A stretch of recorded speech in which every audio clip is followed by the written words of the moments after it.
team the charge Saturday. Crunch time.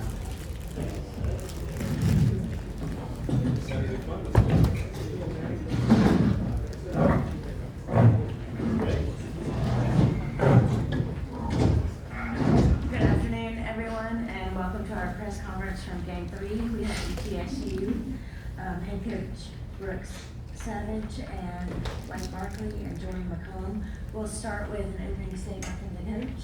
Then we will open the floor for questions. We do have a microphone, so I ask that you raise your hand, get the microphone, and please introduce yourself and tell us what media outlet you're with before you ask your question.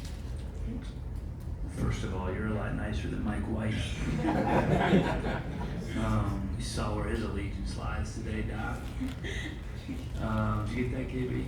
All right.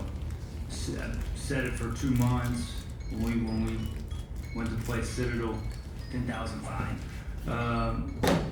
When we went to play Citadel after Christmas, I thought they were a good team. I mean, to credit Coach Conroy, has done a great job with them. They continue to get better and better, and they're working with a lot less than a lot of other teams in this league, and he has really gotten the most out of his team, and that's what you want as a coach, is to maximize your group, and I think he's done a tremendous job of that. Those kids have played hard.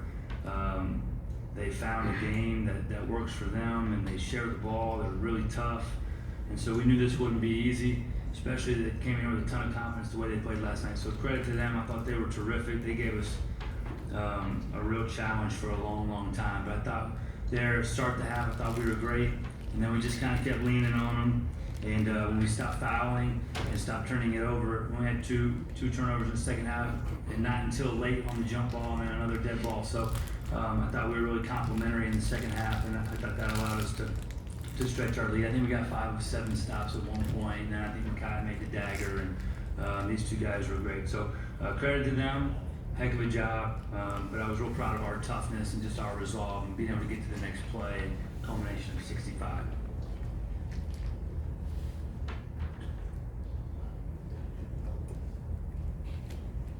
Jeff Bridgeville, Johnson City Press, Kingsport Times News. Just Blake today, obviously 10 of 11 from the field. All three pointers you shot went in, 24 points, 6 rebounds. What was making today so effective for you?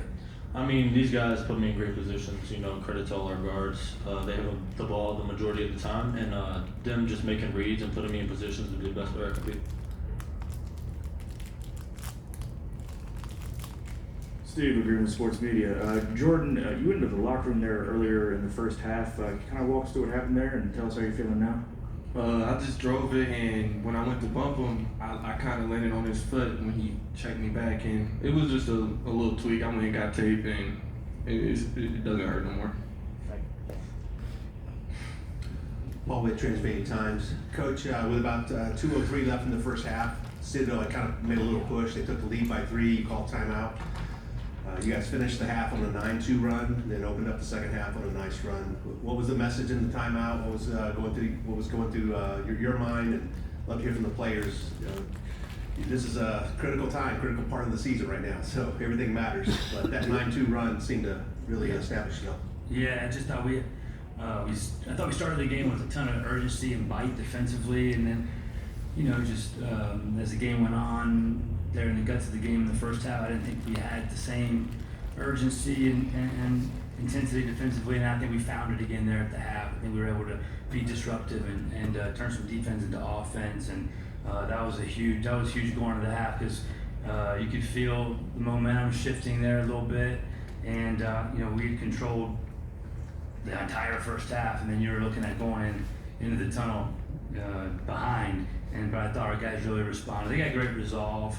Thought they really responded, and I think Brian Taylor made a couple plays in there, and I don't remember who else, but that was we got punched, and we punched them back, and we needed it there, and then to start the second half too, to continue that. I think that was really the difference in the game. Justin Mathis with Daily Dose of Hoops.